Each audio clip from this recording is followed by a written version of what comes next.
আসসালামু আলাইকুম দর্শক, আজকে কথা বলবো কানাডা সম্পর্কে।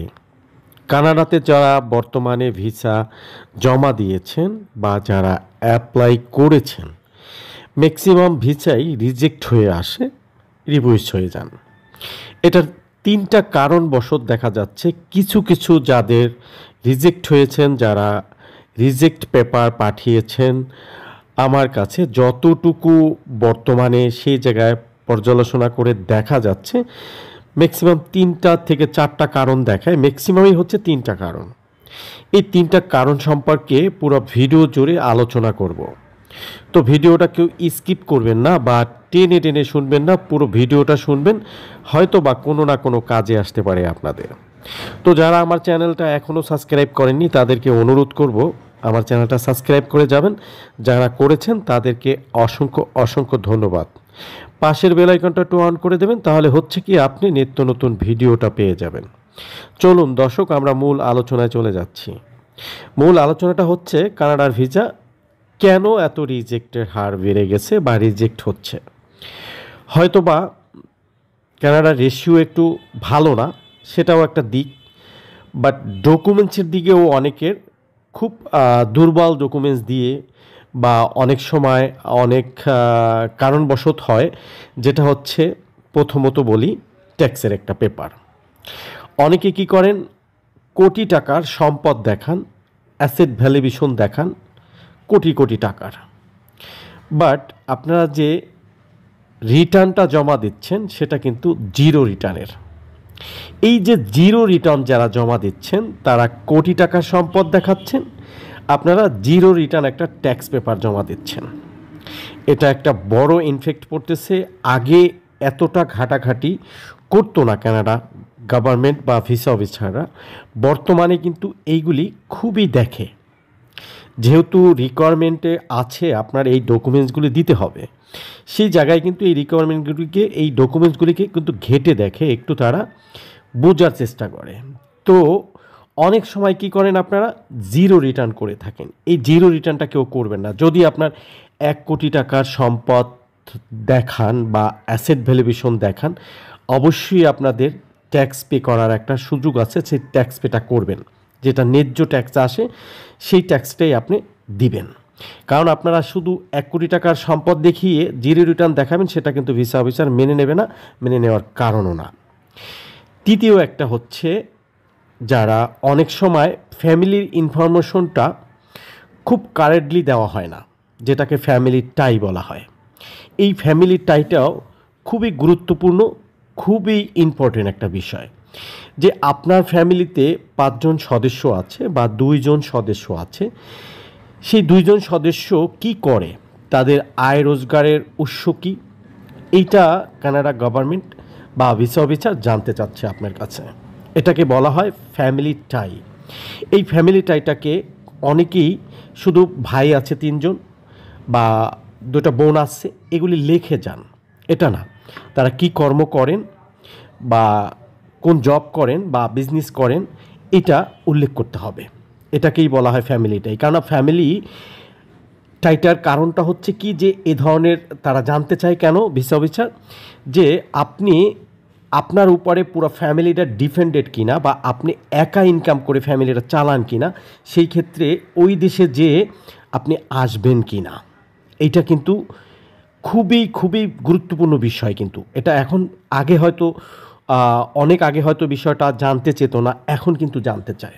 এটার কারণ হচ্ছে যে ইনকামটার সোর্স আপনি একা না, আপনার ফ্যামিলির আরও যে সংখ্যাগরিষ্ঠ লোক আছে তারাও, সেটা তাদেরকে বোঝাতে হবে। এটাকে বলে ফ্যামিলিটাই। ৩ নাম্বার হচ্ছে ব্যাঙ্ক স্টেটমেন্ট। অনেক সময় কি করেন আপনারা, সেভিংয়ে ৫ লাখ ১০ লাখ টাকা দেখান, আপনারা একটা ডিপোজিট ব্যালেন্স বা ডিপিএস যেটাকে বলা হয়, ডিপিএস দেখান প্রায় ২৫ লাখ ৩০ লাখ ৪০ লাখ। এই ডিপিএস দিয়ে ভিসা কখনো ভিসা অফিসার এখন দিবে না। কারণ হচ্ছে কি, ডিপিএস একটা লং টাইমের প্রসেসের, আপনি টাকা রাখতেছেন, সেই জায়গায় জমা করতেছেন, এইটার বেনিফিটটা পাবেন আপনি ৩ বছর পর ৫ বছর পর। এই টাকাটা আপনি এখন তুলতে পারতেছেন না। কারণ আপনি কোনো না কোনো কারণবশত সেই দেশে যাওয়ার পরে একটা বিপদগ্রস্ত হবেন। সেই জায়গায় আপনার টাকা প্রয়োজন হতে পারে। সেইটা কিন্তু আপনি ডিপিএস ভেঙে সাথে, সাথে টাকাটা নিতে পারবেন না। ওইটা গ্রান্টেড না। টোটালি হচ্ছে একজন ভিসা অফিসারের কাছে ডিপিএস ব্যালেন্স কোনোটা গ্রান্টেড না। এখন গ্রান্টেড হচ্ছে আপনার নগদ ক্যাশ, যেটাকে সেভিং অ্যাকাউন্টে বলা হয়।